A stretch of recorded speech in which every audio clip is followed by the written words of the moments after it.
Assalamualaikum warahmatullahi wabarakatuh. Perkenalkan nama saya Adi Puasa Iman Yiki, NRP akhir 09. Saya Nadia Ciara, NRP akhir 104. Perkenalkan nama saya Raka Bediansyah Vito dengan NRP akhir 074. Perkenalkan nama saya Rahmi Marini Mahmud, NRP 5016221079. Perkenalkan, nama saya Alvin Vito Satrio Nugroho dengan NRP 5016211098. Saya Aileen Salsabila, NRP 075. Assalamualaikum warahmatullahi wabarakatuh. Kami dari kelompok 3 Geodesi Satelit B akan menjelaskan 3 subbab materi, yaitu mulai dari sistem koordinat orbital, jenis-jenis orbit satelit, dan jejak satelit. Sistem koordinat orbital sendiri merupakan sistem koordinat yang digunakan untuk menentukan posisi satelit dalam orbitnya. Sistem koordinat ini merupakan sistem koordinat garisnya 2 dimensi, di mana titik pusatnya berada di pusat bumi. Kemudian sumbu-sumbunya terletak dalam bidang orbitnya. Sumbu X pada sistem koordinat ini mengarah ke perigi, dengan sumbu Y-nya tegak lurus terhadap sumbu X. Kemudian mengacu pada sistem koordinat orbital terkait erat dengan geometri elipsoid, di mana di geometri elipsoid sendiri dapat parameter seperti fokus elips, kemudian sumbu mayor, sumbu minor, dan juga eksentrisitas. Dengan mengacu pada hubungan sistem koordinat orbital dan geometri elipsoid sendiri, vektor posisi geosentrik satelit R dengan koordinat X ini dinyatakan dengan rumus sebagai berikut, di mana X dinyatakan dengan rumus R cos F sama dengan A cos E min E, sedangkan Y sama dengan R kali sin F, sama dengan B sin E sama dengan A kali akal 1 min E kuadrat kali sin E, di mana R sendiri adalah panjang vektor L, di mana R dirumuskan dengan A kali dalam kurung 1 min E kali cos E besar tutup kurung sama dengan A dikali dalam kurung 1 min E kuadrat. E kuadrat ini sendiri apa? Eksentrisitas bagi 1 plus E cos F. Perlu diketahui sendiri bahwa nilai eksentrisitas elips bernilai 0, E lebih besar dari 0 dan kurang dari 1. Dimana kalau apabila nilai E sama dengan 0, maka nilai A sama dengan B, atau nilai sumbu mayornya sama dengan sumbu minor, yang dapat ditentukan bahwa ini elips menjadi lingkaran. Kemudian dalam sistem koordinat orbital sendiri, kemudian selanjutnya dapat dilakukan transformasi ke sistem koordinat CIS atau Conventional Inertial System. Rumus hubungan transformasi koordinat satelit dalam sistem koordinat orbital sendiri ke sistem koordinat CIS dirumuskan dengan X sama dengan R3 dikali dalam kurung min kali R1 dikali dalam kurung min I1 dikali R3 dalam kurung min omega, di mana R1 dan R3 adalah materi rotasi yang mengelilingi sumbu X dan sumbu Z yang dirumuskan sebagai berikut. Kemudian selanjutnya kecepatan satelit. Kecepatan satelit ini dalam orbitnya dapat dihitung dengan formulasi V kuadrat sama dengan GM dikali 2 per R dikali dalam kurung 2 per R kurangi 1 per A, di mana R sendiri adalah jarak satelit dari pusat bumi yang seperti yang dirumuskan pada rumus dari perhitungan R di hubungan dengan geometri elipsoid dengan sistem koordinat orbital. Kemudian A adalah sumbu panjang orbit dan GM adalah koefisien gravitasi geosentrik. Kecepatan satelit akan maksimum di titik perigi dan akan bernilai minimum di titik apogee. Yang kecepatan dalam titik perigi dan apogee dapat dihitung dengan persamaan rumus V sama dengan akar GM per A dikali akar 1 plus eksentrisitas E bagi 1 min E. Kemudian VA sama dengan akar GM per A dikali 1 min akar 1 min E per 1 plus E. Seperti itu juga berlaku hubungan lain di mana VP dikali RP sama dengan VA dikali RA, karena RP dan RA adalah jarak perigi dan jarak apogee. Kemudian periode orbit. Periode orbit satelit sendiri yaitu waktu yang diperlukan oleh anomali menengah untuk berubah sebesar 360 derajat dan dinyatakan dengan rumus T sama dengan 2pi per N sama dengan 2pi kali akar A pangkat 3 per Gm. Nah, yang sendiri adalah mean motion. Kemudian perigi dan apogee. Ketahui bahwa dari pengamatan terhadap suatu satelit yang mengelilingi bumi, jarak dan tinggi dari apogee serta periginya dapat diamati ataupun diestimasi. Dalam hal ini jarak apogee dan dalam hal ini jarak perigi adalah jarak dari pusat bumi ke titik perigi atau P. Dan jarak apogee adalah jarak dari pusat bumi ke titik apogee atau RA. Sedangkan tinggi apogee adalah tinggi apogee dari di atas permukaan bumi atau HP. Dan tinggi perigi adalah tinggi perigi di atas permukaan bumi. Sebelumnya, tinggi apogee adalah tinggi apogee di atas permukaan bumi atau HP. Kemudian semuanya diilustrasikan oleh gambar sebagai berikut. Dan dari gambar tersebut berada data pengamatan jarak dan tinggi dari apogee serta perigi suatu satelit, di mana terdapat sejumlah parameter satelit seperti A dan E yang dapat dihitung berdasarkan rumus samping. Dan AE adalah sumbu pandang yang itu dan rumusnya, di mana RA sama dengan A plus C sama dengan A dikali 1 per E. RP sama dengan A min C sama dengan A dikali 1 min E. A sama dengan RA dikurangi AE sama dengan A kali 1 plus E dikurangi AE. HP sama dengan RP min AE sama dengan A dikali 1 min E dikurangi AE. Jenis orbit satelit. Nah, jenis orbit satelit ini dibedakan berdasarkan pada karakteristik geometri orbit serta pergerakan satelitnya. Dibedakan menjadi 4. Yang pertama ialah orbit prograde, di mana pergerakan satelitnya searah dengan rotasi bumi. Inklinasinya antara 0 derajat dan 90 derajat. Lalu sebagian besar satelit buatan bumi dengan inklinasi rendah umumnya itu berorbit prograde, di mana situasi ini periode yang dibutuhkan lebih sedikit untuk mencapai orbit. Dan yang kedua adalah orbit retrograde, di mana pergerakan satelitnya searah dengan rotasi bumi. Inklinasinya antara 90 derajat dan 1800 derajat. Lalu umumnya orbit retrograde ini dimiliki oleh satelit penginderaan jauh atau remote sensing. Ini saya akan menjelaskan tentang orbit polar. Pada orbit polar ini, satelit melintas di atas kutub utara dan kutub selatan. Secara definisi, satelit berorbit polar mempunyai sudut inklinasi sebesar 90 derajat.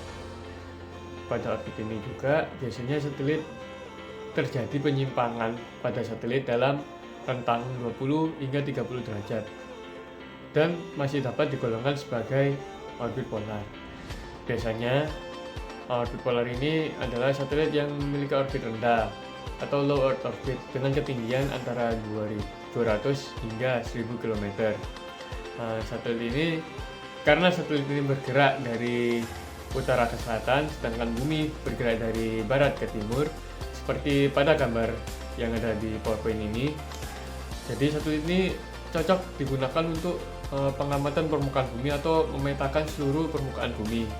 Biasanya satelit ini digunakan atau diaplikasikan pada penginderaan jauh dan untuk mengawasi cuaca. Ini saya akan menjelaskan mengenai orbit geostasioner atau geosinkronus. Jadi, satelit jenis orbit geostasioner ini mengorbit bumi dengan arah dan kecepatan yang sama dengan rotasi bumi itu sendiri. Beberapa karakteristik dari satelit GSO atau geosinkronus orbit ini diantaranya yang pertama, periode orbit satelit itu sama dengan periode rotasi bumi dalam ruang inersia, di mana periode atau T sama dengan 23 jam, 56 menit, 4,09 detik.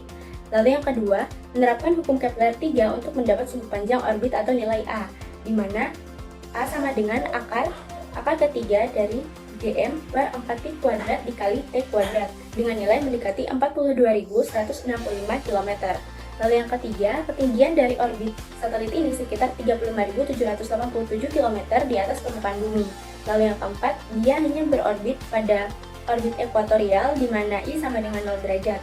Lalu yang terakhir, orbitnya memiliki bentuk menyerupai lingkaran, di mana eksentrisitas atau penggapangannya itu sama dengan 0. Selanjutnya ini ada ilustrasi dari orbit geostasioner itu sendiri dan ilustrasi dari cakupan orbit geostasioner. Bisa dilihat, ini karena orbit dan ketinggiannya, GSO memiliki beberapa kelebihan dan kekurangan.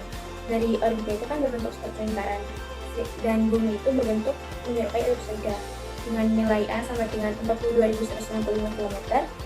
Dan ketinggian dari orbit dan permukaan bumi itu sekitar 35.787 km. Untuk cakupan orbit geostasioner bisa dilihat di ilustrasi ini mencakup pada pinggiran dari bumi itu sendiri, sehingga untuk bagian atas maupun bawah, yaitu daerah kutub, itu tidak tercakup. Selanjutnya, ini ada kelebihan dan kekurangan dari satelit orbit geostasioner. Yang pertama, kelebihannya itu footprint atau cakupan wilayah permukaan bumi yang terekam itu relatif sangat luas. Lalu yang kedua, posisinya relatif diam di atas suatu wilayah. Lalu yang ketiga, dia banyak digunakan sebagai satelit komunikasi dan satelit cuaca. Untuk kekurangan dari satelit orbit geostasioner diantaranya resolusi spasial data pengamatan relatif buruk karena yang tadi ketinggiannya itu sangat tinggi walaupun dia mencakup wilayah yang luas, tetapi hasilnya resolusi spasial yang menjadi buruk. Lalu yang kedua, cakupan areanya itu tidak mengenai wilayah kutub, yaitu pada lintang 82 derajat hingga 90 derajat seperti yang ada di ilustrasi tadi, sehingga dia tidak bisa memantau aktivitas yang berkaitan dengan area sekitar kutub. Selanjutnya, untuk orbit geostasioner itu ada yang dinamakan satelit IGSO atau Inclinate Geosynchronous Orbit, yang dimana ia kadang digunakan untuk melengkapi rekaman satelit pada kawasan kutub dan region tertentu. Jadi, satelit IGSO ini yang akan menyempurnakan atau menutupi kekurangan dari satelit IGSO tadi. Ini untuk jejak orbit satelit IGSO bisa dilihat pada ilustrasi berbentuk seperti angka 8 atau analemma. Contoh satelit dari IGSO ini ada QZSS dan IRNSS atau Navig. Untuk contoh QZSS atau satelit navigasi quasi zenith satelit system, itu sudut panjang orbit atau nilai A-nya itu 42.164 km dengan sudut inklinasi 43 derajat dan nilai eksentrisitas sama dengan 0,075. Di sini saya akan melanjutkan penjelasan tentang jenis-jenis orbit satelit. Sun-synchronous orbit atau orbit SSO merupakan orbit satelit yang mensinkronkan pergerakan satelit dalam orbit, presisi bidang orbit, dan pergerakan bumi mengelilingi matahari. Orbit SSO juga tergolong sebagai orbit retrograde, yang mana inklinasi orbitnya lebih besar dari 90% dan tidak mungkin tepat di 90% karena dibuktikan oleh persamaan berikut. Kemudian, di bawah terdapat ilustrasi dari sun-synchronous orbit. Terdapat 3 hal yang perlu diperhatikan, yaitu orbit satelit SSO, orbit bumi, dan sudut matahari atau sun angle. Ilustrasi tersebut membuktikan bahwa satelit berorbit SSO akan melewati lokasi tertentu di permukaan bumi secara kontinu pada waktu lokal yang sama setiap kalinya. Pada umumnya, orbit SSO digunakan oleh sistem Indraja, sistem pengintai, dan satelit cuaca karena setiap kali berada di atas lokasi yang dipantau, kondisi pencahayaan permukaan bumi di bawahnya akan relatif hampir sama. 5. Jejak satelit di permukaan bumi berupa titik-titik yang terhubung satelit dengan permukaan bumi seperti pada ilustrasi tersebut. Jejak itu umumnya membentuk kurva sinusoidal, dan plot jejak satelit dari waktu di atas permukaan bumi dapat diketahui dan diperkirakan. Dari plot tersebut dapat diketahui beberapa parameter seperti inklinasi dan periode orbit. Inklinasi sendiri merupakan lintang maksimum dari jejak satelit yang langsung dapat diestimasi dari plot jejak satelit yang bersangkutan. Dan berdasarkan hukum Kepler 3, maka sumbu panjang orbit satelit juga dapat diestimasi. Kemudian adanya rotasi bumi, jejak satelit di permukaan bumi bergerak ke arah barat dengan waktu. Satelit berorbit geostasioner atau yang biasa disebut dengan GSO memiliki inklinasi 0 dan periode orbit sama dengan periode rotasi bumi. Maka jejak akan berupa titik yang tetap di permukaan bumi. Kemudian dengan satelit berorbit geostasioner berinklinasi atau yang biasa disingkat dengan IGSO memiliki jejak satelit menyerupai bentuk angka 8 yang biasa disebut analemma seperti pada gambar tersebut. Baik, itu saja presentasi dari kelompok kami. Mohon maaf bila banyak kesalahan. Wabillahi taufiq wal hidayah. Wassalamualaikum warahmatullahi wabarakatuh.